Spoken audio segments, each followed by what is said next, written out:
चलिए तो आज हम लोग बिहार पुलिस के लिए आज लेके आए हैं पॉलिटी का निचोड़, जो 6 से लेकर 10 तक का 6 to 10 का निचोड़ है पॉलिटी का।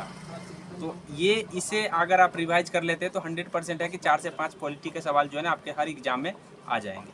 चलिए देख लेते हैं क्या क्या।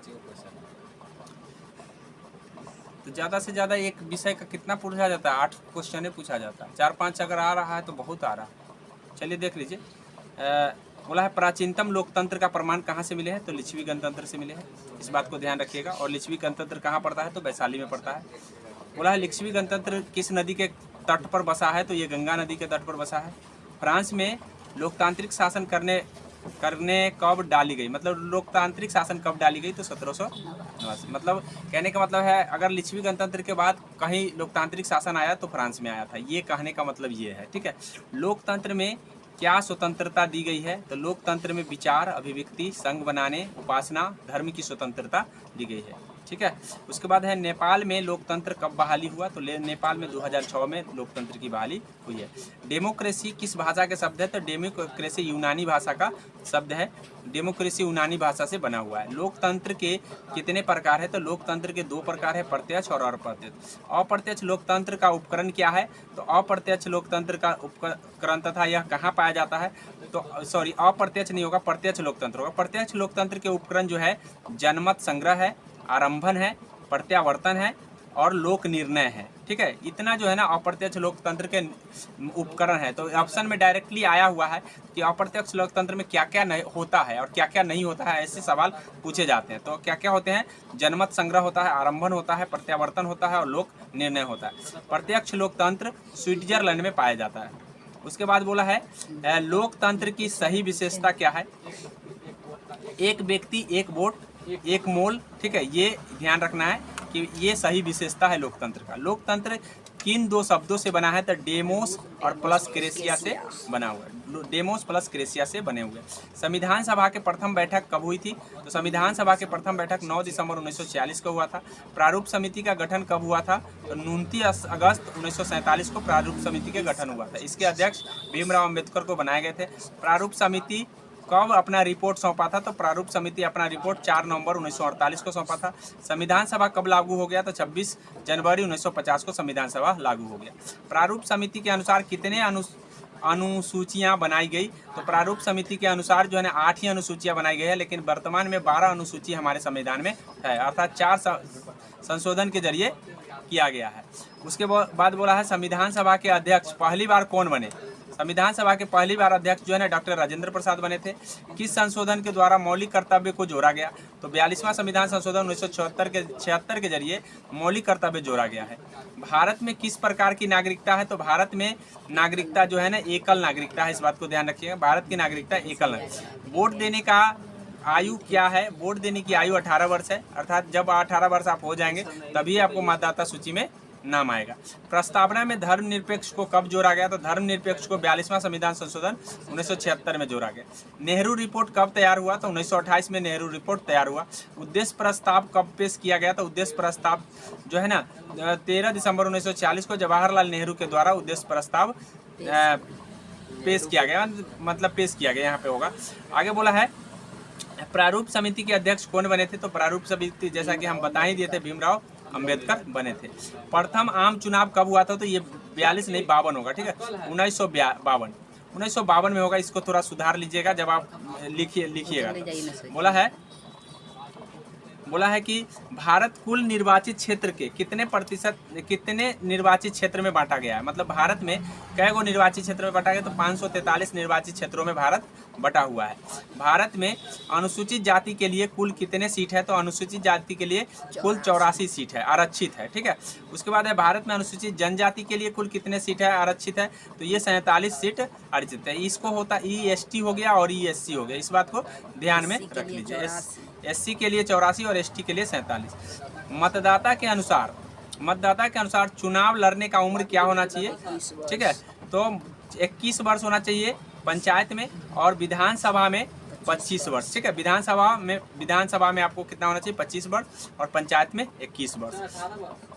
पंचायत में 21 वर्ष। जमानत राशि जब्त करने का अर्थ क्या है? जमानत राशि जब्त करने का अर्थ है कि डाले गए मत, ये नहीं होगा, डाले गए कुल डाले गए मत का 1/6 नहीं आने पर जमानत राशि जब्त हो जाता है। मतलब जो भी मत कैंडिडेट खड़ा होता है, अगर वो डाले गए मत का 1/6 भाग नहीं ले पाता है तो उसकी जमानत राशि जब्त कर लिया जाता है। बोला वोट देने के लिए अनिवार्य क्या है? वोट देने के लिए अनिवार्य क्या है? तो पहचान पत्र के रूप में ड्राइविंग लाइसेंस, ठीक है, ड्राइविंग लाइसेंस, राशन कार्ड, बिजली बिल और उसके बाद है पहचान पत्र, ये सारे चीज़ें हैं। हाँ, बिजली बिल से आप वोट दे सकते हैं।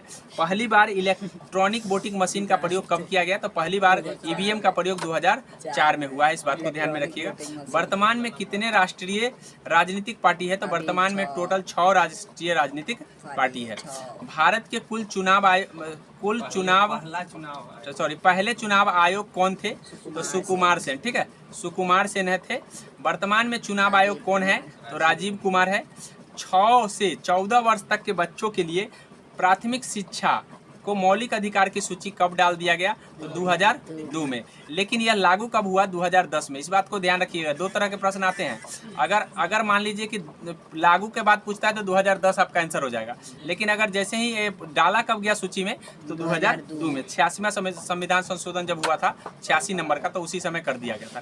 14 वर्ष वाले बोला है, 14 वर्ष से कमाई वाले, कम कमाई होगा, 14 वर्ष से कम वाले, कम होगा यहाँ पे, ठीक है, कम वाले से, यहाँ थोड़ा मिस्टेक है। यहाँ कहने का मतलब है कि 14 वर्ष से कम वाले को काम लेने का अपराध घोषित किया गया है। मतलब कब से घोषित किया गया है ये बोला है? तो 10 अक्टूबर 2006 से, क्योंकि लागू यहीं से हुआ है, इसीलिए आपको ध्यान रखना है कि 10 अक्टूबर 2006।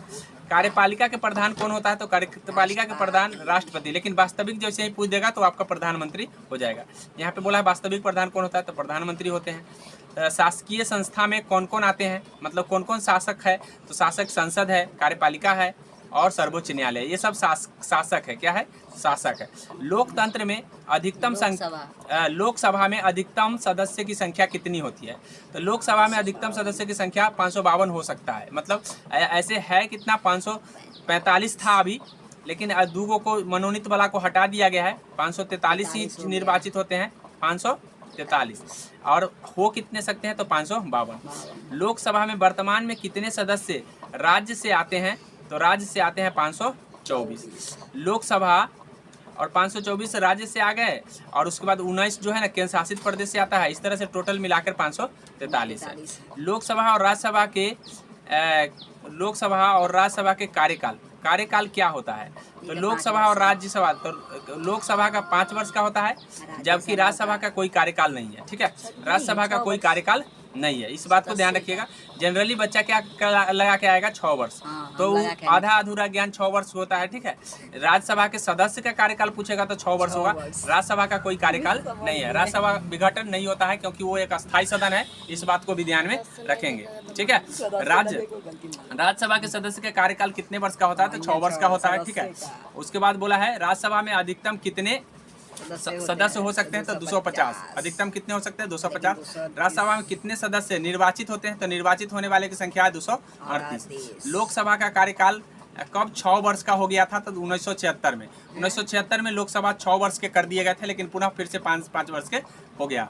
वर्तमान में लोकसभा के अध्यक्ष कौन है? तो वर्तमान में ओम बिरला है लोकसभा के अध्यक्ष। अविश्वास प्रस्ताव के जरिए हटने वाला प्रधानमंत्री कौन है? तो अटल बिहारी वाजपेयी, ठीक है, अटल बिहारी वाजपेयी अविश्वास प्रस्ताव से हटने वाला प्रथम व्यक्ति है। हालांकि अविश्वास प्रस्ताव इससे पहले मोरारजी देसाई के विरुद्ध भी लाया गया था, लेकिन जब पास होता उससे पहले ही वो त्यागपत्र दे दिए, इसके कारण वो नहीं हटे, नहीं तो वो ही पहले बन जाते, ठीक है। आगे बोला है राज्यसभा में राष्ट्रपति कितने सदस्य का मनोनयन करते हैं? ठीक है, मनोनयन कितने सदस्य? तो 12 होगा, यहाँ पे डबल 12 लिखा गया। 12 सदस्यों को मनोनयन करते हैं। यह प्रावधान हमने आयरलैंड से लिखा है। यह प्रावधान हम कहाँ से लिए हैं? आयरलैंड से सीखे हैं। मनोनयन करने का प्रावधान हमने आयरलैंड से सीखा है।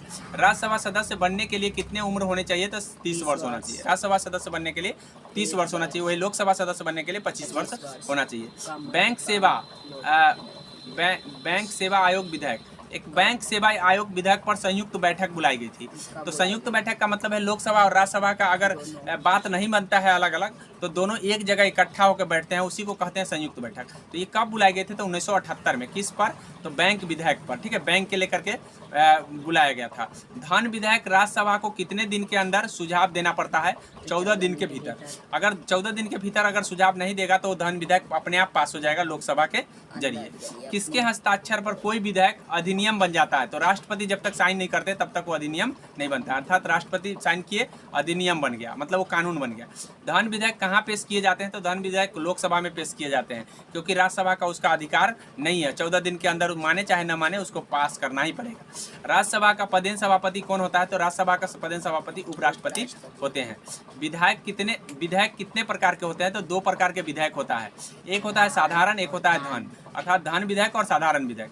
किस विधायक पर मतभेद होने पर संयुक्त बैठक बुलाई जाती है? तो साधारण विधायक पर मतभेद होने पर संयुक्त बैठक बुलाई जाएगी। संयुक्त बैठक से मतलब है लोकसभा और राज्यसभा साथ में बैठेंगे, लेकिन उसकी अध्यक्षता कौन करेंगे? तो लोकसभा के अध्यक्ष ही अध्यक्षता करते हैं। इस बात को ध्यान में, ये भी पूछा गया है कि जब संयुक्त बैठक चल रही हो तो उस समय अध्यक्ष कौन बनेंगे? तो लोकसभा के अध्यक्ष, उसको स्पीकर भी कहते हैं।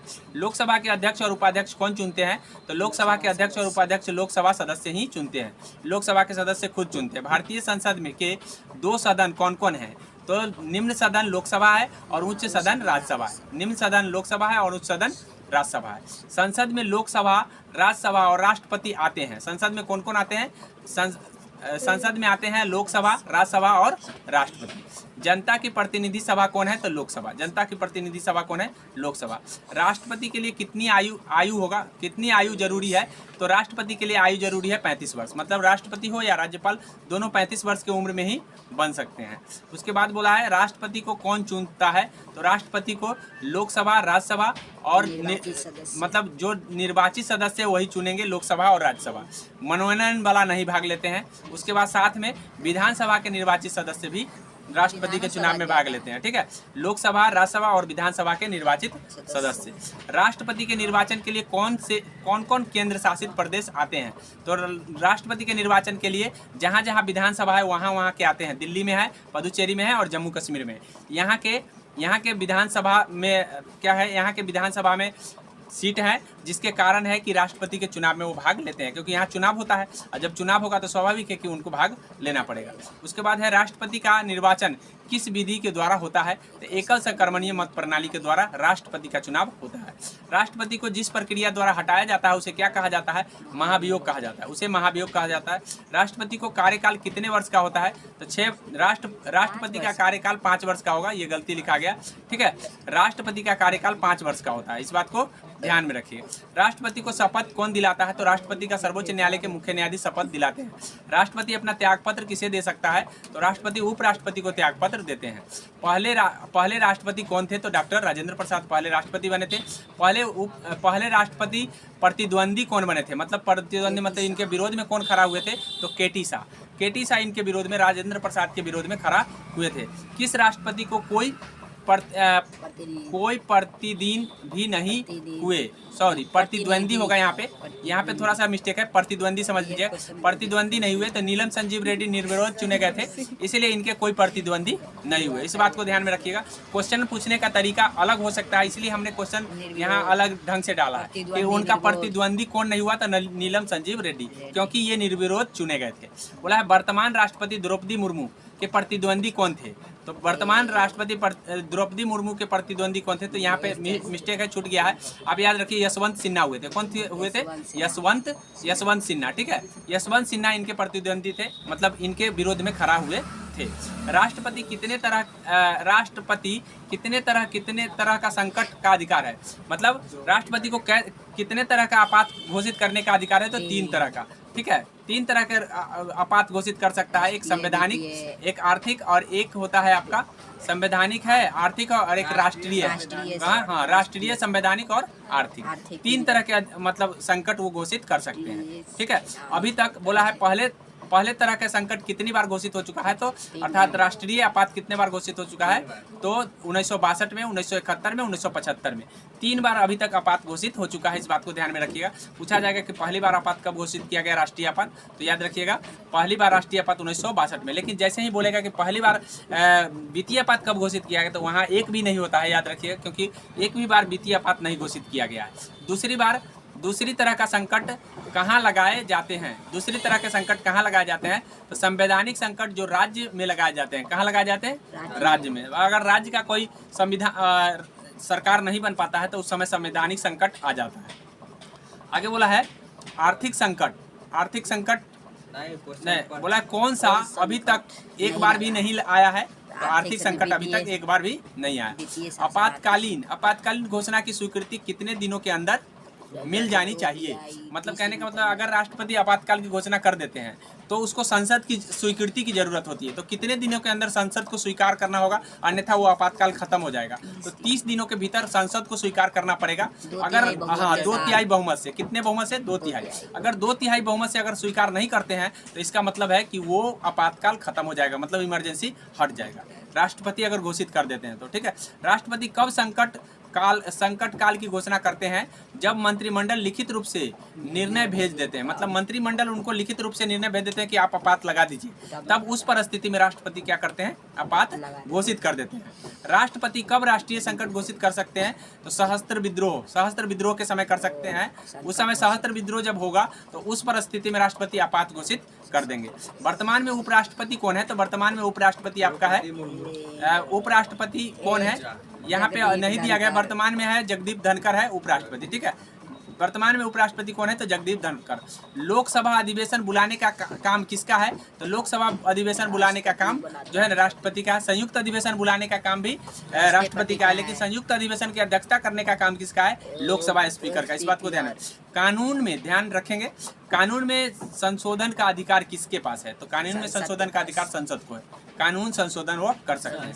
ठीक है, संघीय कार्यपालिका के रूप में कौन कार्य करता है? तो राष्ट्रपति करते हैं, उपराष्ट्रपति करते हैं, मंत्रिपरिषद करते हैं, प्रधानमंत्री करते हैं। संघीय कार्यपालिका के रूप में राष्ट्रपति, उपराष्ट्रपति, मंत्रिपरिषद और प्रधानमंत्री आते हैं। संविधान के अनुसार भारत है, भारत राज्यों का संघ है। भारत जो है ना राज्यों का संघ है। सरकार के कितने अंग है? तो सरकार के 3 अंग है, कार्यपालिका, न्यायपालिका और व्यवस्थापिका। कार्यपालिका, न्यायपालिका और व्यवस्थापिका। पहले उपराष्ट्रपति कौन बने थे? तो पहले उपराष्ट्रपति सर्वपल्ली राधाकृष्णन सिंह। वर्तमान में उपराष्ट्रपति कौन है? तो वर्तमान में जगदीप धनखड़ है, वर्तमान में जगदीप धनखड़ है। उपराष्ट्रपति कौन चुनते हैं? तो सांसद चुनता है। कौन चुनता है? सांसद। सांसद का मतलब है लोकसभा और राज्यसभा। सिर्फ लोकसभा और राज्यसभा, राष्ट्रपति नहीं चुनते हैं, क्योंकि राष्ट्रपति भी अभिन्न अंग माने जाते हैं सांसद के। इस बात को ध्यान में रखेंगे। उसके बाद बोला है उपराष्ट्रपति को हटाने के अधिकार किसके पास है? तो राज्यसभा को है। राज्यसभा उपराष्ट्रपति को हटा सकते हैं। ठीक है, राष्ट्रपति की अनुपस्थिति में राष्ट्रपति का कार्य कौन करता है? ये नहीं होगा। ठीक है, राष्ट्रपति का कार्य कौन करते हैं? तो उपराष्ट्रपति करते हैं। अगर राष्ट्रपति बीमार हो गया, अगर अब्सेंट हो गया, अगर मर गए, तो उस परिस्थिति में कौन काम करेगा? तो उपराष्ट्रपति काम करेंगे। ठीक है, बोला है मंत्री के कितने प्रकार होते हैं? मंत्री के 3 प्रकार होते हैं। एक मंत्रिमंडल का होता है, एक राज्य मंत्री होता है, एक उप मंत्री होता है। ठीक है, 3 तरह का मंत्री होता है, याद रखिएगा, उप मंत्री, राज्य मंत्री और मंत्रिमंडल। बोला है मंत्री परिषद होगा, यहाँ पुरुष लिखा गया। मंत्री परिषद अपने कार्य के लिए किसके प्रति उत्तरदायी है? किसके प्रति उत्तरदायी है? तो ये हो जाएगा लोकसभा, सामूहिक रूप से लोकसभा के और व्यक्तिगत रूप से राष्ट्रपति के। ठीक है, सामूहिक रूप से लोकसभा के और व्यक्तिगत रूप से राष्ट्रपति के उत्तरदायी है कौन? मंत्री परिषद। मंत्री परिषद की सलाह पर विचार का अधिकार कौन संशोधन दिया? मतलब कहने का मतलब है मंत्री परिषद की सलाह करने का जो अधिकार है वो कौन सा संशोधन दे दिया है? तो 44वां संविधान संशोधन कि राष्ट्रपति क्या करेंगे? मंत्री परिषद से सलाह लेंगे। उसके बाद है राष्ट्रपति को कौन सलाह एवं मंत्रणा देता है? सलाह और मंत्रणा कौन देता है राष्ट्रपति को? तो संघीय मंत्रिपरिषद। संघीय मंत्रिपरिषद ही राष्ट्रपति को सलाह और मंत्रणा देता है। संघीय मंत्रिमंडल सभापति कौन होते हैं? तो सभापति होते हैं प्रधानमंत्री। मतलब जो मंत्रिपरिषद होता है संघ का, उसके मेन आदमी कौन होता है? तो प्रधानमंत्री होते हैं। वो चाहेंगे तो जिसको मंत्री बना सकते हैं, वो चाहेंगे तो जिसको मंत्री हटा सकते हैं। अर्थात प्रधानमंत्री का इतना पावर होता है। हाँ, प्रधानमंत्री को कौन नियुक्त करता है? तो प्रधानमंत्री को नियुक्त करने वाले हैं राष्ट्रपति, ठीक है। लेकिन मंत्रिपरिषद के सलाह पर करते हैं, इस बात को भी ध्यान रखना है कि राष्ट्रपति नियुक्त करते हैं, लेकिन किसके सलाह पर? मंत्रिपरिषद के सलाह पर। भारत की प्रथम महिला प्रधानमंत्री कौन बने थे? तो इंदिरा गांधी भारत के प्रथम महिला प्रधानमंत्री बने। बोला है प्रथम गैर कांग्रेसी प्रधानमंत्री कौन बने हैं? तो मोरारजी देसाई बने हैं। प्रथम युवा प्रधानमंत्री कौन बने हैं? तो राजीव गांधी प्रथम युवा प्रधानमंत्री बने हैं। वह प्रधानमंत्री जिन्होंने जय जवान जय किसान का नारा दिया, तो लाल बहादुर शास्त्री। वह प्रधानमंत्री जो जय जवान जय किसान जय विज्ञान का नारा दिया, नरेंद्र मोदी, ठीक है। नरेंद्र मोदी जय विज्ञान का नारा दिए हैं। सर्वोच्च न्यायालय की स्थापना कब हुआ? तो सर्वोच्च न्यायालय की स्थापना 26 जनवरी 1950 को हुआ है। मतलब जो सुप्रीम कोर्ट बने हैं वो 26 जनवरी 1950 को ही बने हैं। बोला है कि स्थापना के समय न्यायाधीश की संख्या कितनी थी? तो स्थापना के समय न्यायाधीश की संख्या 8 थी, ठीक है। वर्तमान में न्यायाधीश की संख्या कितनी है? तो वर्तमान में 34 है, ठीक है, जिसमें से 33 अन्य न्यायाधीश है और एक मुख्य न्यायाधीश है। 33+1 का कंस्ट्रक्शन हो गया है। उस समय 7+1 का कंस्ट्रक्शन था। तो उस समय आपसे पूछेगा मुख्य न्यायाधीश तो एगो और 7 गो अन्य न्यायाधीश। अन्य न्यायाधीश पूछेगा तो आंसर 7 हो जाएगा, लेकिन टोटल पूछेगा तो 8 हो जाएगा। इस बात को ध्यान में रखना है, ठीक है। अभी यहाँ भी अन्य न्यायाधीश खाली पूछता तो 33 आंसर हो जाता। सर्वोच्च न्यायालय में न्यायाधीश बनने के लिए शर्त क्या है? तो सर्वोच्च न्यायालय में न्यायाधीश बनने के लिए शर्त जो है, या तो वो उच्च न्यायालय में 5 साल न्यायाधीश बने रहे हो, या तो वो 10 साल तक वकालत किए हो, ठीक है। 2 शर्त है। एक पहला शर्त तो 5 साल तक वो उच्च न्यायालय में न्यायाधीश मतलब जज बने रहे हो, या 10 साल तक उसमें वकालत किए हो, तभी जाकर के वो सर्वोच्च न्यायालय के न्यायाधीश बन सकते हैं। बोला है सर्वोच्च न्यायालय के न्यायाधीश पद पर बने रहने की उम्र क्या है? मतलब कितने उम्र तक बना रह सकता है? तो 65 वर्ष तक उम्र तक सर्वोच्च न्यायालय के न्यायाधीश बने रह सकते हैं। प्रथम मुख्य न्यायाधीश कौन बने थे? तो प्रथम मुख्य न्यायाधीश हीरालाल जे कानिया होगा। यहाँ जी कानिया लिखा गया, जे कानिया होगा, ठीक है। हीरालाल जे कानिया प्रथम मुख्य न्यायाधीश बने थे। इस बात को ध्यान में रखिएगा। वर्तमान में मुख्य न्यायाधीश कौन है? तो DY चंद्रचूड़ वर्तमान में मुख्य न्यायाधीश, ठीक है। 50वें नंबर का मुख्य न्यायाधीश है। इस बात को ध्यान में रखिएगा, DY चंद्रचूड़। राष्ट्रपति कानूनी मामले में किससे परामर्श लेते हैं? तो कानूनी मामले में सर्वोच्च न्यायालय के न्यायाधीश से, मुख्य न्यायाधीश से परामर्श लेते हैं। इस बात को ध्यान में रखिएगा। वर्तमान में कुल कितने राज्य और केंद्र शासित प्रदेश है? तो 28 राज्य और 8 केंद्र शासित प्रदेश है। राज्य को शपथ कौन दिलाता है? तो राज्य को शपथ जो है ना, राज्य को शपथ उच्च न्यायालय के राज्यपाल होगा, राज्यपाल को शपथ कौन दिलाता है? तो उच्च न्यायालय के न्यायाधीश और मुख्य न्यायाधीश। एक खाली उच्च न्यायालय के मुख्य न्यायाधीश होंगे, ठीक है, याद रखिएगा। राज्यपाल को शपथ कौन दिलाता है? उच्च न्यायालय के मुख्य न्यायाधीश। राज्यपाल की नियुक्ति कौन करता है? तो राष्ट्रपति करते हैं। राज्यपाल कब तक बने रह सकते हैं? जब तक राष्ट्रपति चाहे तब तक, ठीक है। राष्ट्रपति चाहेंगे तो 10 दिन में हटा सकते हैं, राष्ट्रपति चाहेंगे तो 6 साल भी 8 साल भी रख सकते हैं। ये राष्ट्रपति जब तक चाहेंगे तब तक। इसीलिए राष्ट्रपति के प्रसाद पर्यंत राज्यपाल काम करते हैं। राज्यपाल कितने सदस्य को विधान परिषद में मनोनीत करते हैं? तो राज्यपाल जो है ना, विधान परिषद का 1/6 मतलब 1/6 सदस्य जो है ना मनोनीत करते हैं। मतलब कुल जितना सदस्य होगा उसका 1/6 से गुना कर लीजिए, उतना सदस्य का मनोनयन करते हैं। राज्यपाल को किसकी सलाह बाध्यकारी है? बाध्यकारी लिखा गया, बाध्यकारी है मुख्यमंत्री, मतलब मुख्यमंत्री की सलाह मानना पड़ेगा। राज्यपाल को मुख्यमंत्री की सलाह मानना पड़ेगा। राज्य में कार्यपालिका का वास्तविक प्रधान कौन होता है? तो मुख्यमंत्री होता है, लेकिन सीधे प्रधान अगर गवर्निंग प्रधान पूछेगा तो राज्यपाल हो जाएगा। इस बात को ध्यान रखेंगे। मुख्यमंत्री की नियुक्ति कौन करता है? तो राज्यपाल ही करते हैं। किसके सलाह पर? तो मंत्री, राज्य की मंत्री विधानसभा या मंत्रिमंडल के सलाह पर। सबसे अधिक दिनों तक मुख्यमंत्री कौन बने रहने का रिकॉर्ड है? तो श्री कृष्ण सिंह 15 वर्षों तक बने रहे हैं। अगर नीतीश कुमार जी अपनी कार्यकाल पूरा कर लेते हैं तो उस समय अब नीतीश कुमार जी भी 15 वर्ष तक हो जाएंगे। विधानमंडल के सदस्य रहे बिना कोई व्यक्ति कितने दिन तक मुख्यमंत्री बन सकते हैं? मतलब विधानमंडल के अगर वो सदस्य नहीं है और चाहेंगे मुख्यमंत्री बनना तो बन सकते हैं, लेकिन कितने दिन तक? ज़्यादा से ज़्यादा 6 महीना। 6 महीना के बाद उसको हटना पड़ेगा, या तो किसी भी सदन का सदस्य बनना पड़ेगा। इसलिए ध्यान रखना। विधानसभा के नेता कौन होता है? तो मुख्यमंत्री होते हैं, लेकिन अगर यही चीज़ लोकसभा का नेता पूछेगा तो प्रधानमंत्री होगा। इस बात को ध्यान में रखें। राज्य विधान मंडल में कौन आते हैं? विधानमंडल में कौन कौन आता है? तो विधानसभा आता है, ठीक है, राज्यपाल आता है और विधान परिषद आता है। विधानमंडल हम बोल रहे हैं तो विधानमंडल में कौन कौन आता है? विधानसभा, राज्यपाल और विधान परिषद। बोला है विधानसभा में अधिकतम न्यूनतम सदस्यों की संख्या, अधिकतम और न्यूनतम। तो विधानसभा में अधिकतम ज़्यादा से ज़्यादा 500 रह सकता है और कम से कम तो 60 रह सकता है। यहाँ पे मिस्टेक हो गया, ठीक है, कम से कम कितना? तो 60 और ज़्यादा से ज़्यादा कितना? तो ज़्यादा से ज़्यादा 500। बिहार विधानसभा में कितने सदस्य हैं? तो 243 सदस्य है। बिहार विधान परिषद में कितने सदस्य अनुसूचित जाति के आरक्षित है? विधान परिषद नहीं होगा, विधानसभा होगा, ठीक है। बिहार विधानसभा में कितने जो है अनुसूचित जाति के लिए आरक्षित है? तो एससी के लिए 38 है, वही एसटी के लिए 2 गो है, अर्थात ओवरऑल 40 गो सीट जो है ना संरक्षित है। इस बात को ध्यान रखिएगा। और उस समय क्या पूछता है? अनुसूचित जाति एससी पूछ रहा है कि एसटी पूछ रहा है? एससी पूछ रहा है कि एसटी? एसटी में 2 गो है और एससी में क्या गो है? 38 गो। इस बात को आपको ध्यान रखना है। बोला बिहार विधान परिषद में न्यूनतम सदस्य हो, मतलब कम से कम कितना विधान परिषद में सदस्य होना चाहिए? तो होना चाहिए आपको 40, ठीक है। कम से कम विधान परिषद में कितने सदस्य होने चाहिए? 40 सदस्य होने चाहिए। बिहार विधान परिषद, विधानसभा अलग होता है, विधान परिषद अलग होता है। अभी हम विधानसभा में बोले हैं 60, याद रखिएगा। विधान जब सभा आ जाएगा तो 60, लेकिन विधान परिषद आ जाएगा तो 40। कम से कम क्या गो होना चाहिए? तो 40 हो। 40 से ऊपर जितना हो जाए हो सकता है, लेकिन 15% से ज़्यादा नहीं होगा। विधान परिषद में विधानसभा के 15% से अधिक सदस्य नहीं रह सकते, इस बात को ध्यान रखना है। उसके बाद बिहार विधान परिषद में सदस्यों की संख्या वर्तमान में कितनी है? तो परिषद में आपको 75 है जो विधान परिषद में है, ठीक है। इस बात को ध्यान रखिएगा। बिहार में कितने सदन हैं? तो बिहार में 2 सदन हैं, एक विधानसभा है, एक विधान परिषद है। विधान परिषद के सदस्यों का कार्यकाल कितने वर्ष का होता है?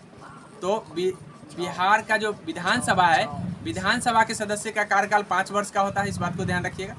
लेकिन विधान परिषद पूछेगा, ठीक है, विधान परिषद पूछेगा तो 6 वर्ष का सदस्य का, ठीक है, सदस्य का कार्यकाल। लेकिन सदस्य नहीं रहेगा तो ध्यान रखिएगा विधान परिषद हटता नहीं है, इस बात को ध्यान में रखिएगा। अस्थायी सदन है वो। तो यहाँ पे बोला है विधान परिषद में सभापति, विधान परिषद के सभापति कहाँ से चुने जाते हैं? जो सभापति होते हैं वो कहाँ? विधान परिषद से ही चुने जाते हैं। मतलब विधान परिषद के जो सभापति होंगे वो कहाँ से आएंगे? तो विधानसभा से ही, विधान परिषद से ही आएंगे। पटना उच्च न्यायालय की स्थापना कब हो गया था? तो 1 मार्च 1916। पटना उच्च न्यायालय में कितने मुख्य न्यायाधीश और न्यायाधीश हैं? तो पटना उच्च न्यायालय में आपको ध्यान रखना है कि न्यायाधीश टोटल है 52, ठीक है। एक मुख्य न्यायाधीश है, तो टोटल के टोटल कितने हो जाएंगे? 53। इस बात को ध्यान में रखिए। पटना उच्च न्यायालय के प्रथम मुख्य न्यायाधीश कौन बने थे? तो सर एडवर्ड मेनर, ठीक है, सर एडवर्ड मेनर ने पहली बार मुख्य न्यायाधीश बने थे। वर्तमान में पटना उच्च न्यायालय के मुख्य न्यायाधीश कौन है? तो कृष्ण विनोद चंद्र है। वर्तमान में कृष्ण विनोद चंद्र है। उच्च न्यायालय के न्यायाधीश कब तक बने रह सकते हैं? तो 62 वर्ष की उम्र तक बने रह सकते हैं। 62 वर्ष हो जाएगा तो खत्म, मतलब उनका कार्यकाल खत्म हो जाएगा। बिहार में ग्राम कचहरी की व्यवस्था कब की गई? तो बिहार में ग्राम कचहरी की व्यवस्था 2006 में। ग्राम कचहरी को अधिक से अधिक कितना जुर्माना लगेगा? तो ग्राम कचहरी में अधिक से अधिक अधिकार कितने का है? मतलब कितना जुर्माना लेने का, वसूलने का अधिकार है? 1000 से ज़्यादा ग्राम कचहरी में कोई जुर्माना नहीं कर सकता है, ठीक है। ग्राम कचहरी को कितने रुपए तक दीवानी मुकदमे सुन सकते हैं? मतलब सुनने का अधिकार है, तो याद रखिएगा कि 10,000 तक के मुकदमा वो सुन सकता है। 10,000 से ज़्यादा के मुकदमा ग्राम कचहरी में नहीं सुना जा सकता। उच्च न्यायालय के अधिकार क्या क्या है? उच्च न्यायालय के अधिकार क्या क्या हैं? तो प्रारंभिक अधिकार है, अपीलीय अधिकार है, प्रशासकीय अधिकार है, अधिष्ठान अधिकार है। ये मतलब इस सब उच्च न्यायालय के अधिकार है। न्यायपालिका का सबसे छोटा न्यायालय कौन है? सबसे छोटा न्यायालय जो है ग्राम कचहरी है। बोला है सेशन कोर्ट किसे कहा जाता है? तो फौजदारी न्यायालय को सेशन कोर्ट कहा जाता है। बोर्ड ऑफ रेवेन्यू क्या है? तो राजस्व न्यायालय को हम बोर्ड ऑफ रेवेन्यू कहते हैं। मानवाधिकार के लिए घोषणा पत्र कब स्वीकार कर लिया गया? तो यूएनओ के द्वारा कब स्वीकार कर लिया गया? तो 10 दिसंबर 1948 को घोषणा पत्र स्वीकार होता है। तब से हम 10 दिसंबर मानवाधिकार दिवस मनाते हैं। इसलिए पूछा गया है कि मानवाधिकार दिवस कब मनाते हैं? तो 10 दिसंबर को। आगे बोला है 6 से 14 वर्ष तक के बच्चों को निःशुल्क अनिवार्य शिक्षा कर दी गई। इसे लागू कब कर दिया गया? तो ये 1 अप्रैल 2010 को लागू हुआ है। हालांकि ये शामिल कब हो गया 2002 में, अभी बताए हैं 86वां संविधान संशोधन के जरिए, लेकिन इसको लागू 1 अप्रैल 2010 को हुआ। भारत के संविधान में मौलिक कर्तव्य की संख्या कितनी है? तो 11 है। भारत के संविधान में मौलिक कर्तव्य की संख्या 11 है। सूचना का अधिकार संपूर्ण देश में कब लागू हुआ? तो 12 अक्टूबर 2005 में पूरे देश में सूचना का अधिकार लागू हुआ है। उच्च न्यायालय और सर्वोच्च न्यायालय के कितने प्रकार के रीट जारी करता है? रीट होगा। उच्च न्यायालय और सर्वोच्च न्यायालय कितने प्रकार के रीट जारी करते हैं? तो अनुच्छेद 32 के तहत उच्च न्यायालय करते हैं, सर्वोच्च न्यायालय करते हैं। कौन करते हैं? सर्वोच्च न्यायालय। तो सर्वोच्च न्यायालय 5 प्रकार के रीट जारी करते हैं। कितने प्रकार के? 5। लेकिन अनुच्छेद 266 के तहत जो है ना उच्च न्यायालय करते हैं, जो 6 प्रकार के रीट जारी करते हैं। इस बात को ध्यान रखिएगा। न्यायाधीश अधीनस्थ न्यायालय से अभियोग के संबंध में सारा रिकॉर्ड मंगवाना। मतलब कहने का मतलब है कि उत्प्रेषण का क्या अर्थ है? यहाँ पे बोला है कि हम जो रीट होता है, रीट में एक उत्प्रेषण आता है। तो उत्प्रेषण का क्या मतलब होता है? तो उत्प्रेषण का मतलब है कि जितना किसी पर आपने आरोप लगाया है, तो ज़्यादा दिन तक, मतलब अधीनस्थ न्यायालय ज़्यादा दिन तक उसको रोक के रखा है और उसको ना फैसला दे रहा है और ना कुछ आगे भेज रहा है। तो इसीलिए क्या करेगा कि ऊपर का जो न्यायालय होगा उस पर रीट जारी करके भेजेगा कि भाई जितना रिकॉर्ड है सब के सब हमारे यहाँ भेजो। ठीक है, भेजने का इसी को कहते हैं उत्प्रेषण। मतलब कहेगा कि उसको दबाव देगा, दबाव देना उत्प्रेषण है सिंपल भाषा में।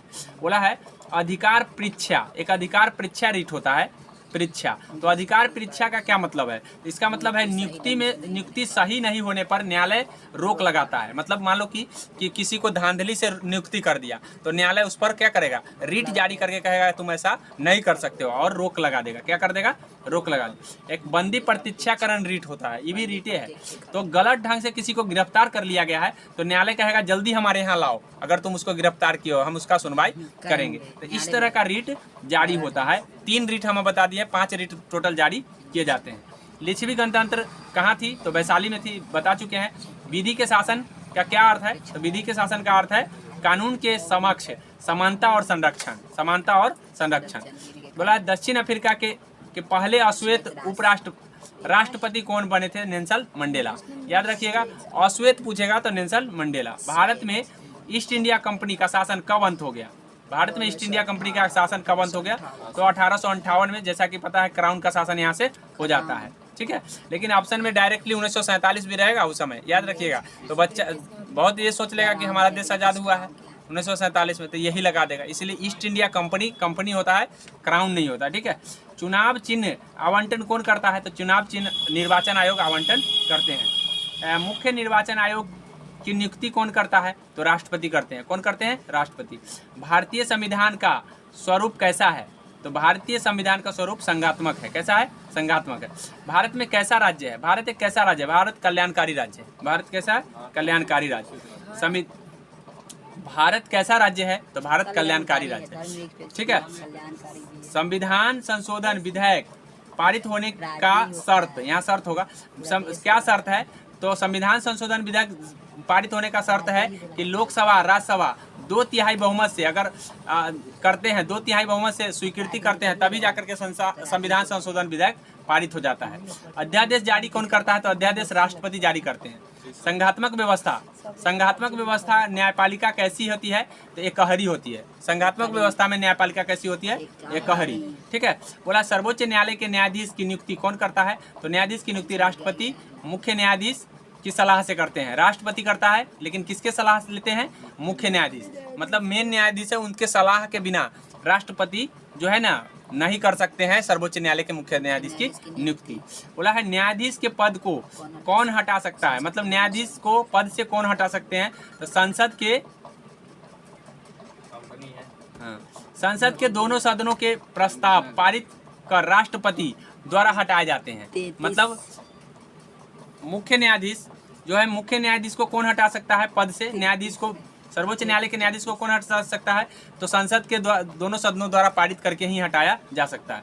सर्वोच्च न्यायालय के पुनर्विलोकन की शक्ति का क्या अर्थ है? मतलब पुनर्विलोकन की शक्ति जो है कहाँ से लिया गया है? तो ये अमेरिका के संविधान से लिया गया है। लेकिन इसका क्या मतलब है? इसका मतलब है कि कानून की जाँच करेगा, कार्यपालिका का आदेश जाँच करेगा, यदि वह सही नहीं है तो उसे असंवैधानिक होगा, असंवैधानिक घोषित कर देगा, मतलब कहेगा कि भाई ये संविधान में लागू नहीं हो सकता है। अगर कोई विधायिका कानून बना के भेजता है, मतलब संसद कानून बना के भेजता है, अगर उसको न्यायपालिका को लगेगा, जांच करेगा उसको, मतलब यही शक्ति के द्वारा जांच करता है, कौन, पुनर्विलोकन की शक्ति के द्वारा जांच करके उसको गलत और सही कह देता है। ठीक है, एक बार हुआ है मात्र, कौन सा संशोधन हुआ था, 99वां संशोधन हुआ था, उस समय कॉलेजियम पद्धति के लेकर के एक बार संविधान मतलब न्यायपालिका ने उसको गलत करार कर दिया और उसको मानने से इनकार कर दिया था। ठीक है, इस बात को ध्यान में रखेंगे। मौलिक अधिकार का रक्षक कौन है, तो मौलिक अधिकार का रक्षक जो है ना, सर्वोच्च न्यायालय है। मतलब हमारा जो मौलिक 5 प्रकार का अधिकार है, मौलिक अधिकार, ये कौन रक्षा कर रहा है, तो ये कर रहे हैं सर्वोच्च न्यायालय। सर्वोच्च न्यायालय के स्वतंत्रता पर अंकुश कौन संशोधन लगाता है, मतलब एक बार संशोधन करके सर्वोच्च न्यायालय की शक्ति को घटा दिया था, तो कौन, 42वां, फिर 44वां के द्वारा उसको सुधार कर दिया गया। इस बात को भी ध्यान रखेंगे।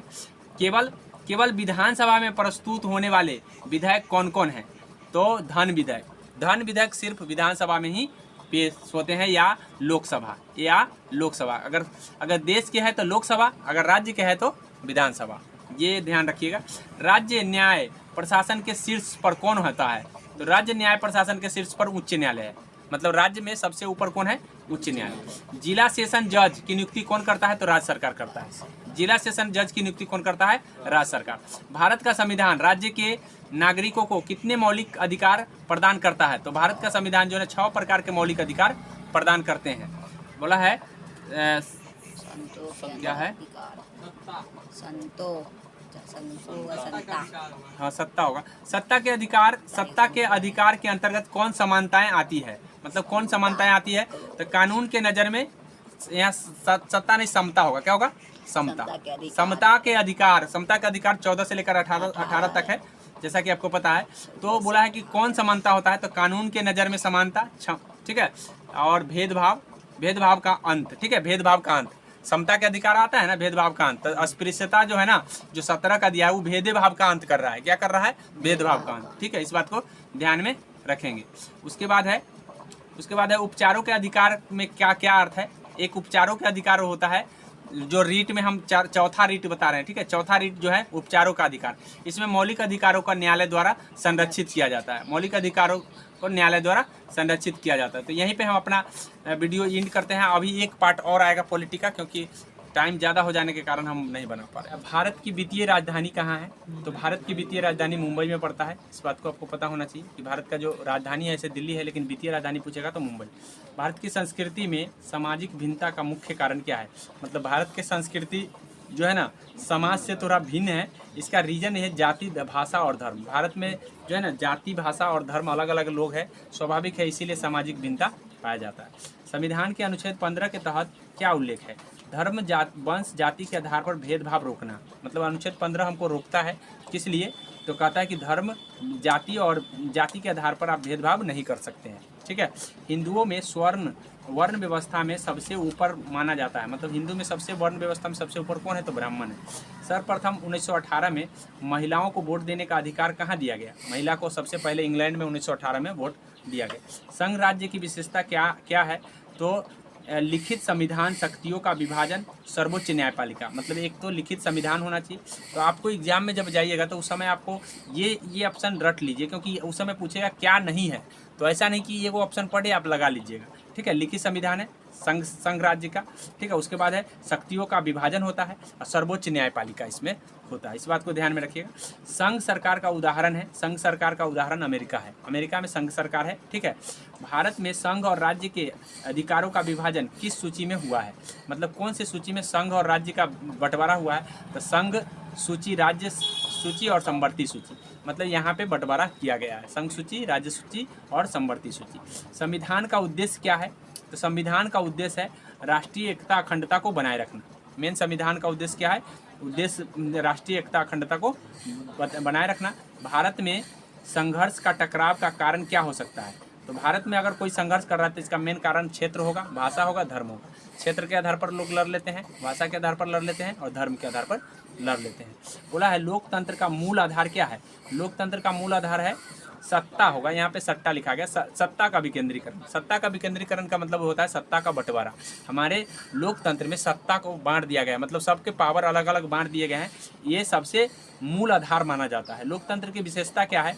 तो लोकतंत्र का विशेषता है जनता द्वारा शक्ति का प्रयोग, सार्वजनिक फैसलों में सबकी भागीदारी स्वशासन संस्था के माध्यम से होगी। ठीक है, जनता द्वारा शक्ति का प्रयोग किया जाएगा, सार्वजनिक फैसले में सबकी भागीदारी होगी और जो स्वशासन संस्था होगी उसके माध्यम से किया जाएगा। ये चीज़ लोकतंत्र की विशेषता है। बोला संघीय शासन की विशेषता क्या नहीं है, मतलब संघीय शासन की क्या विशेषता नहीं, तो शक्ति का एकीकरण। ठीक है, संघ की शक्ति का एकीकरण कभी नहीं होता है संघीय शासन में। संविधान सभा का गठन किया गया। संविधान सभा का गठन सबको पता है कि 1946 में कैबिनेट मिशन के तहत किया गया। कौन कौन राज्य विशेष प्रावधान में आते हैं, मतलब कौन कौन राज्य है जिसको विशेष प्रावधान दिया गया है? तो अरुणाचल प्रदेश को विशेष प्रावधान है, सिक्किम को विशेष प्रावधान है, मणिपुर को प्रावधान है, गोवा को मिला है, आंध्र प्रदेश को मिला है, महाराष्ट्र को मिला है। ठीक है, इन सभी को विशेष प्रावधान किसी न किसी रूप में मिला हुआ है, इसीलिए विशेष प्रावधान वाले राज्य माने जाते हैं। हिंदी भाषा को राष्ट्रभाषा के दर्जा कितने प्रतिशत बोलने पर मिला, मतलब कितना प्रतिशत हिंदी बोल रहे थे जिसके कारण राष्ट्रभाषा को दर्जा मिल गया? तो 40% लोग हिंदी भाषी है, इसीलिए राष्ट्रभाषा को दर्जा मिल गया। संविधान की 8वीं अनुसूची में कितनी भाषा का वर्णन है? तो 22 भाषा का। संविधान में 8वीं जो अनुसूची है वो 22 भाषा का वर्णन करता है। सैनिक शासन के समय सरकार की शक्ति बढ़ाने वाला अनुच्छेद कौन है? मतलब जिस समय सैनिक का शासन होगा अर्थात राष्ट्रपति शासन लागू होगा उस समय सरकार की शक्ति को कौन बढ़ा देता है? तो अनुच्छेद 33 और अनुच्छेद 34 सरकार की शक्ति को बढ़ा देता है। बलवंत राय मेहता समिति का संबंध किससे है? बलवंत राय मेहता समिति का संबंध किससे है? यहाँ होगा किससे हो, तो यहाँ पे पंचायती राज व्यवस्था से। किससे है? पंचायती राज व्यवस्था होगा। बोला है बलवंत राय मेहता समिति कितने स्तर का पंचायती व्यवस्था की सुझाव दिया था? तो 3 स्तरीय व्यवस्था का सुझाव दिया। 73वां संविधान संशोधन कब हुआ? तो 1991 में। ठीक है, और 1991 में 73वां संविधान संशोधन हुए थे, 92 में लागू हुआ था, इस बात को ध्यान में रखिएगा।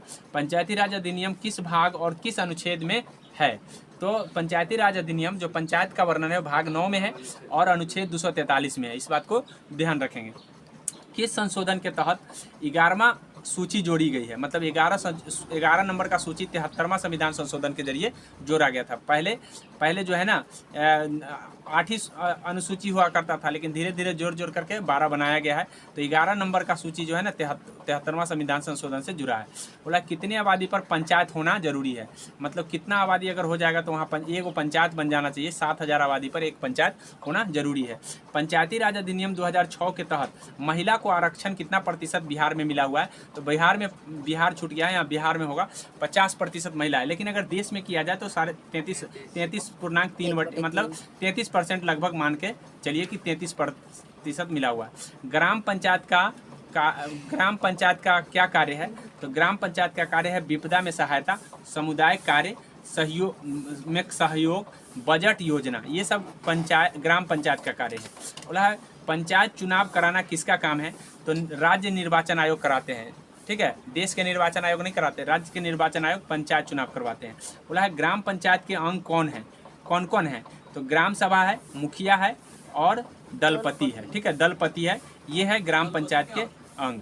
दलपति होता है, ग्राम रक्षा दल होता है, यहाँ पे दलपति लिखा गया, ग्राम रक्षा दल होगा। ठीक है, आगे बोला है ग्राम सभा के सदस्य होने के लिए न्यूनतम उम्र कितना होना चाहिए? अगर ग्राम सभा के आप सदस्य बनना चाहते हैं तो आप 18 वर्ष पूर्ण गए, आप ग्राम सभा के सदस्य बन चुके हैं। अर्थात जितना वोटर आईडी में जिसका नाम हो गया वो सब ग्राम सभा के सदस्य बन चुके हैं। कितनी आबादी पर जिला परिषद चुनाव होता है? मतलब कितना आबादी पर जिला परिषद का चुनाव होगा? तो 50,000 आबादी पर जिला परिषद का चुनाव होता है। पंचायती राज संस्था को विघटन के बाद चुनाव कराना अनिवार्य है। तो याद रखिए जब पंचायती राज संस्था विघटन हो जाएगा तो 6 महीने के अंदर चुनाव होना जरूरी है, ये संविधान में लिखा गया है। लेकिन अगर मान लीजिए कि कार्यकाल अगर अब 4 महीना बचा हुआ है, 4 महीना बचा है तो चुनाव अब नहीं होगा। ठीक है, 4 महीना बचा हुआ है तो अब 4 या 2 महीना बचे हुए हैं तो ये चुनाव नहीं कराए जाएंगे, क्योंकि अब तो उसको 6 महीना ऐसे भी लग जाता है प्रोसेस में, तो अब तो फिर से चुनाव होगा, तो इसीलिए ध्यान रखिएगा। 74वां संविधान संशोधन कब हुआ? तो 93 में हुआ। 74वां संविधान संशोधन 1993 में हुआ है। नगर पालिका का उल्लेख किस मोड़े इतिहासकार ने दिया था। मतलब सबसे पहले नगर पालिका के बारे में कहाँ हमको मिलता है, तो मेगास्थनीज के इंडिका में नगर पालिका का वर्णन मिलता है। आप मेगास्थनीज के इंडिका पढ़िएगा तो वहाँ नगर पालिका के बारे में लिखा है। किस अनुसूची में नगर पालिका का वर्णन है, तो नगर पालिका का वर्णन 12वीं अनुसूची में है। ठीक है, 12वीं अनुसूची जो है ना 74वां संविधान संशोधन के जरिए जोड़ा गया है, इस बात को ध्यान रखिएगा। नगरों की स्थानीय शासन से संबंधित है, मतलब नगर का स्थानीय शासन किससे संबंधित है, तो नगर निगम, नगर पंचायत और नगर परिषद से संबंधित है। नगर निगम, नगर पंचायत और नगर परिषद। नगर पंचायत के लिए कितनी आबादी होना जरूरी है, तो 12,000 से 40,000, 12,000 से लेकर 40,000 अगर है तो वहाँ नगर पंचायत बन सकता है। मतलब अगर आपके पंचायत में 12,000 से ऊपर हो गया है जनसंख्या तो आप वहाँ नगर पंचायत घोषित किया जा सकता है। नगर परिषद का इच्छुक कार्य, मतलब अपना मन से कौन कार्य करा सकता है, तो नई सड़क बनाना इच्छा के अनुसार कार्य है। बोला है इंदिरा गांधी के काल में नई सड़क बनाना ये नगर परिषद का इच्छुक कार्य है। इंदिरा गांधी के काल में आपात कब घोषित किया गया, तो इंदिरा गांधी के काल में 25 जून 1975 में आपात घोषित किया गया। जनता पार्टी की सरकार कब बनी पहली बार, तो ये 77 होगा, ये गलती लिखा गया। 1977 में पहली बार जो है ना मोरारजी देसाई के नेतृत्व में जो है जनता पार्टी की सरकार बनी थी। तारी विरोधी आंदोलन कब हुआ था, तो 1993 में आंध्र प्रदेश में तारी विरोधी या तेलंगाना में हुआ था। ठीक है, सूचना का अधिकार अधिनियम कब बना, तो सूचना का अधिकार अधिनियम जो है आपको है अक्टूबर 2005 में बना है, इस बात को ध्यान रखेंगे। हमारा देश गणतांत्रिक कब घोषित होगा, यहाँ गणतांत्रिक होगा। गणतांत्रिक कब घोषित हुआ, तो ये गणतांत्रिक जो है ना 26 जनवरी 1950 को हमारा देश गणतांत्रिक हो गया। नगर पालिका के अनिवार्य कार्य क्या है, तो नगर पालिका के अनिवार्य कार्य है मतलब हर हाल में कराना है, नगर की सफाई करवाना है, ठीक है, पानी की व्यवस्था करवाना है, सड़क का मरम्मत करवाना है, रोशनी प्रबंध करवाना है, नाली की सफाई करवाना है, ये सब अस्पताल खुलवाना है, ये सब नगर पालिका के अनिवार्य कार्य में आते हैं। इससे पहले जो हम सड़क बनाने की बात किए हैं वो इच्छुक कार्य में, मन होगा तो करेगा, नहीं मन होगा तो नहीं करेगा। इच्छा का मतलब यही होता है। ठीक है, कांग्रेस की स्थापना सबको पता है 1885 में हुआ है। भारतीय जनता पार्टी की स्थापना, तो भारतीय जनता पार्टी की स्थापना 1980 में हुआ है। वही कम्युनिस्ट पार्टी की स्थापना 1925 में हुआ है। बोला है स्थापना के समय भारतीय जनता पार्टी के अध्यक्ष कौन थे, तो अटल बिहारी वाजपेयी की अध्यक्षता में। ठीक है, बीजेपी बोला है बीजेपी एनडीए कब बनी, ये गलती है। ठीक है, बीजेपी एनडीए कब बनी, तो 1988 में एनडीए मतलब के रूप में जानी गई। बिहार में संपूर्ण क्रांति का नेतृत्व किसने किया, तो अभी बताया है जयप्रकाश नारायण। चिपको आंदोलन का संबंध किससे है, ठीक है, तो शराबखोरी से है। ठीक है, शराबखोरी के विरुद्ध आवाज़ उठाना, आर्थिक शोषण करना और अंगूर के पेड़ काटना, ये सारे चीज़ है चिपको आंदोलन, इस बात को ध्यान में रख लीजिए। ठीक है, जनरली हम लोग चिपको आंदोलन पेड़ के काटने से जानते हैं, लेकिन कभी कभी ऑप्शन में ऐसे मॉडरेट करना होगा तो ऐसे ऑप्शन दे दिए जाएंगे। दलित पैंथर्स का संबंध किससे है, ठीक है, दलित पैंथर्स का संबंध किससे है, जाति प्रथा का उन्मूलन। ठीक है, जाति प्रथा का उन्मूलन, भूमिहीन गरीबों किसानों को उन्नति, दलित का शोषण मुक्त करना, ये सारे दलित पैंथर का मतलब संबंध है इन सभी से। बोला है नर्मदा घाटी परियोजना का संबंध किस राज्य से है, तो नर्मदा घाटी याद कर लीजिए गुजरात है, मध्य प्रदेश है और महाराष्ट्र है। उस समय तमिलनाडु ऑप्शन में देगा, इसलिए ध्यान कर लीजिए कौन कौन है, गुजरात है, मध्य प्रदेश है और महाराष्ट्र, ये तीनों जो है नर्मदा घाटी का संबंध है इनसे। बोला श्रीलंका आज़ाद कब हो गया, तो 1948 में श्रीलंका आज़ाद हो गया। राजनीतिक दल की नींव सबसे पहले कहाँ पड़ी, तो ब्रिटेन में सबसे पहले राजनीतिक दल बना है। लोकतंत्र का प्राण कौन है, लोकतंत्र का प्राण राजनीतिक दल को कहा गया है। बोला है दल बदल, यहाँ दाल बदल लिखा गया, दल बदल। ठीक है, दल बदल कानून लागू होता है, तो दल बदल लागू संसद और विधायकों पर लागू होता है। किस पर होता है, संसद और विधायकों पर लागू। ठीक है, दल बदल कानून क्या है, तो पहले क्या होता था कि एक दल से छोड़ करके मतलब जीत गया जिस दल में, उस दल को छोड़ के दूसरे दल में लोग चले जाते थे। तो 1985 में जो है ना एक दल बदल कानून ला करके उस पर रोक लगाया गया कि कोई भी व्यक्ति अगर जाता है तो उसकी सदस्यता खारिज हो जाएगी यदि दल को बदलता है। तो ये नियम लगा दिए गए हैं। दल नहीं बदल सकता, दल नहीं बदल सकता है। दल कब बदलेगा, जैसे मान लीजिए कि किसी दल में 5 गो सदस्य है, 3 गो सदस्य है, तो 2 गो सदस्य अगर चला जाएगा तब बदल सकता है। ठीक है, नहीं तो अगर 6 गो है तो उसके अनुसार क्या गो जाएगा, 4 गो जाना चाहिए। ऐसे जाएगा तो 2/3 सदस्य जाते हैं तो उस समय दल नहीं मतलब सदस्यता खारिज नहीं होता है। लेकिन अगर मान लीजिए 1 गो चला गया कोई व्यक्ति दूसरे दल में तो वो सदस्यता खारिज, अगर विधायक है तो विधायक खत्म हो जाएगा, सांसद है तो सांसदगिरी खत्म हो जाएगा। इस बात को ध्यान में रख लेंगे। ठीक है, जनता दल बोला जनता दल पार्टी का गठन कब हुआ था, तो जनता दल पार्टी का गठन यहाँ पे देख लीजिए, जनता दल है 1999। बोले थे ना जनता दल का 1999 होगा। हाँ जनता दल वो गलती दे रहा होगा, ठीक है। गरीबी हटाओ का नारा, जनता दल यूनाइटेड नहीं है, ये जदयू नहीं है। वहाँ पे जदयू था 2003 हो सकता है, ठीक है, जदयू का 2003 हो सकता है, लेकिन ये जनता दल का मतलब जनता दल पार्टी है, ठीक है। जनता दल पार्टी पहले देखिए, पहले जनता दल बना है, उसके बाद राष्ट्रीय जनता दल में वो बदल गया है, तो यहाँ जनता दल है वो नहीं है, ठीक है। आगे बोला है गरीबी हटाओ का नारा कब दिया गया, तो गरीबी हटाओ का नारा 1971 में इंदिरा गांधी के काल में दिया गया है। 1975 में संसद मार्च का नेतृत्व किसने किया, 1975 में सांसद मार्च का नेतृत्व किसने किया था, जयप्रकाश नारायण ने सांसद मार्च का नेतृत्व किया था। चिपको आंदोलन कहाँ हुए थे, तो उत्तराखंड में चिपको आंदोलन हुए थे। बांग्लादेश कब आज़ाद हुआ था, 1971 में बांग्लादेश आज़ाद हुआ था। गिरजा प्रसाद कोइराला कहाँ के प्रधानमंत्री चुने गए थे, तो गिरजा प्रसाद कोइराला जो है ना नेपाल के प्रधानमंत्री चुने गए थे, इस बात को ध्यान में रखेंगे। गिरजा प्रसाद कोइराला जो है नेपाल के प्रधानमंत्री चुने गए थे। जनता द्वारा किया गया शासन लोकतंत्र या प्रजातंत्र कहलाता है। जनता के द्वारा शासन लोकतंत्र या प्रजातंत्र। लोकतंत्र की विशेषता है कि चुनाव विधि का शासन, स्वतंत्र न्यायपालिका, चुनाव हो, विधि का शासन हो, स्वतंत्र न्यायपालिका हो, ये लोकतंत्र का विशेषता है। लोकतंत्र जनता का, जनता द्वारा जनता के लिए, किसने कहा था, तो अब्राहम लिंकन ने कहा है। लोकतंत्र के विचार आधारित है, किस पर आधारित है, विचार विमर्श, बोला विचार विमर्श सहयोग, इस पर आधारित है लोकतंत्र के विचार। लोकसभा के अध्यक्ष कौन चुनते हैं, तो लोकसभा सदस्य ही लोकसभा के अध्यक्ष को चुनते हैं। लेकिन अगर टाई हो जाने पर अगर नहीं, वो विधायक के लिए होता है।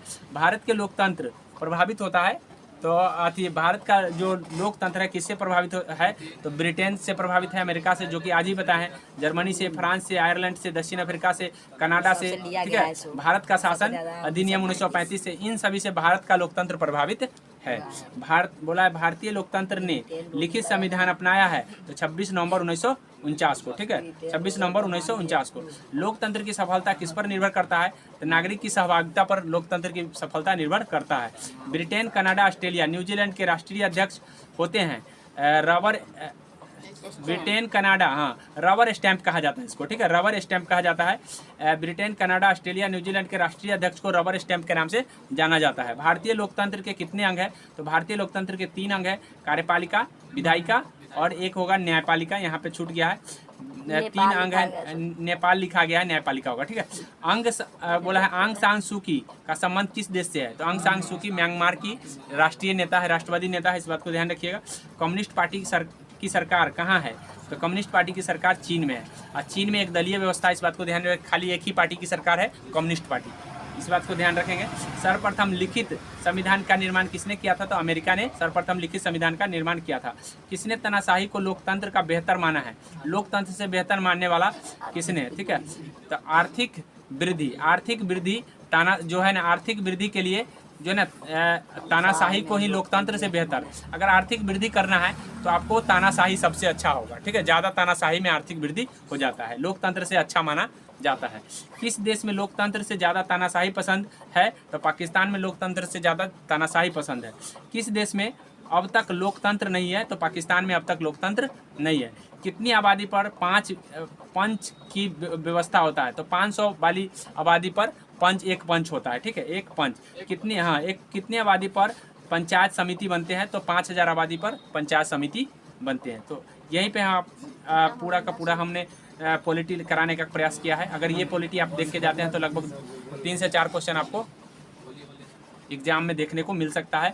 अगर अच्छा लगा हो तो आप लाइक और सब्सक्राइब जरूर कर लें, क्योंकि ऐसे वीडियो हम पॉलिटी का और हिस्ट्री का बना चुके हैं। हम आपको भूगोल का भी और साइंस का भी वीडियो प्रोवाइड करेंगे।